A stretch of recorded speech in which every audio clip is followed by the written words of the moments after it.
आज हम बात करने वाले हैं एक ऐसे डिजिटल इंफ्रास्ट्रक्चर और ग्लोबल कनेक्टिविटी लीडर के बारे में जो क्वाइटली इंडिया की डिजिटल इकोनॉमी को पावर कर रहा है, टाटा कम्युनिकेशंस लिमिटेड। हाल ही में कंपनी ने Q3 FY26 का अर्निंग्स कॉल किया है और इस कॉल में मैनेजमेंट ने कई ऐसे इंसाइट्स दिए हैं जो इस स्टॉक को एक long term digital infrastructure play के रूप में सामने लाते हैं। सबसे पहले अगर हम बिजनेस मॉडल समझें तो टाटा कम्युनिकेशंस एक ग्लोबल डिजिटल इकोसिस्टम कंपनी है जो data connectivity, cloud, cyber security और डिजिटल प्लेटफॉर्म्स में काम करती है। कंपनी के पास दुनिया के सबसे बड़े सबसिया केबल नेटवर्क्स में से एक है जो कॉन्टिनेंट्स को जोड़ता है और ग्लोबल डेटा ट्रैफिक का बड़ा हिस्सा हैंडल करता है। अब अगर हम ब्रॉडर ट्रेंड देखें तो पूरी दुनिया तेजी से डिजिटल ट्रांसफॉर्मेशन की तरफ बढ़ रही है। Cloud adoption, AI workloads, data consumption, ये सभी ट्रेंड्स टाटा कम्युनिकेशंस जैसे प्लेयर्स के लिए लॉन्ग टर्म डिमांड क्रिएट करते हैं। अब कंपनी परफॉर्मेंस की बात करते हैं। मैनेजमेंट ने बताया कि एंटरप्राइज बिजनेस स्टेडी ग्रोथ दिखा रहा है और डिजिटल सर्विसेज सेगमेंट लगातार एक्सपैंड हो रहा है। यह सेगमेंट हाई मार्जिन है और फ्यूचर ग्रोथ का सबसे बड़ा ड्राइवर है। अब सबसे इंपॉर्टेंट बात, ट्रांसफॉर्मेशन जर्नी।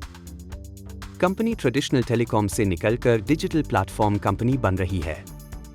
मतलब पहले जहां फोकस कनेक्टिविटी पर था, अब फोकस है cloud services, cyber security, IoT solutions, media entertainment delivery, यानी कंपनी वैल्यू चेन में ऊपर जा रही है।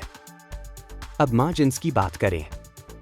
डिजिटल सर्विसेज का शेयर बढ़ने के साथ मार्जिन्स इंप्रूव होने की उम्मीद है क्योंकि ये सर्विसेज हाई वैल्यू और स्टिकी होती हैं। अब ग्रोथ ड्राइवर्स की बात करें। पहला ड्राइवर है एंटरप्राइज डिजिटल ट्रांसफॉर्मेशन। कंपनीज तेजी से क्लाउड और डिजिटल इंफ्रा अडॉप्ट कर रही हैं। दूसरा ड्राइवर है data explosion. AI, OTT, gaming, 5G roll out सब डेटा डिमांड बढ़ा रहे हैं। तीसरा ड्राइवर है global network strength. Tata communications का इंटरनेशनल प्रेजेंस इसे यूनिक एडवांटेज देता है। अब बात करते हैं स्ट्रैटेजिक पोजिशनिंग की। कंपनी टाटा ग्रुप का हिस्सा है जिससे क्रेडिबिलिटी, क्लाइंट एक्सेस और लॉन्ग टर्म कॉन्ट्रैक्ट्स मिलते हैं। और इंटरेस्टिंग बात यह है कि कंपनी लार्ज ग्लोबल एंटरप्राइजेस के साथ काम करती है जिससे रिकरिंग रेवेन्यू विजिबिलिटी स्ट्रॉन्ग रहती है। अब रिस्क्स की बात करते हैं। सबसे बड़ा रिस्क है हाई कंपटीशन। ग्लोबल टेलीकॉम और क्लाउड प्लेयर्स से कंपटीशन रहता है। दूसरा रिस्क है technology disruption. Rapid tech changes के कारण लगातार इन्वेस्टमेंट करना पड़ता है। तीसरा रिस्क है margin pressure. Traditional business decline और डिजिटल ट्रांजिशन के दौरान शॉर्ट टर्म प्रेशर आ सकता है। अब ओवरऑल कंक्लूजन की बात करें। टाटा कम्युनिकेशंस एक इवॉल्विंग बिजनेस है, ट्रेडिशनल टेलीकॉम से डिजिटल प्लेटफॉर्म बनने की जर्नी पर है। अगर कंपनी डिजिटल सर्विसेज ग्रोथ को सस्टेन करती है तो यह लॉन्ग टर्म में स्ट्रॉन्ग कंपाउंडिंग स्टोरी बन सकती है। यह वीडियो केवल शैक्षणिक उद्देश्यों के लिए है।